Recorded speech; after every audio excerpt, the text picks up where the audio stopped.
আমি একজন বাংলাদেশি, আমার নাম আলামিন।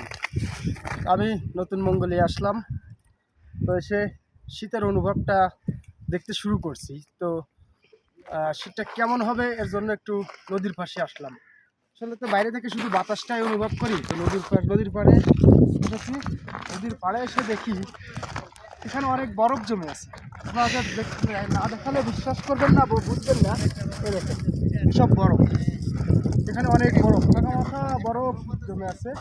টোটাল নদীটা হয়তো আর কদিন পরে ভরাট হয়ে যাবে বরফে। তো বরফ দেখে ভয় পাওয়ার কিছু নেই, কারণ আমি সিম্পলি আছি, দেখতেই পাচ্ছেন। এখানে কিন্তু বলা হয় যে 40 বা 20-30 মাইনাস। তো আমার মনে হয় বাংলাদেশের 17 মাইনাসও মনে হয় যেন এখানকার 40 মাইনাস হবে, আমার যেটা ধারণা।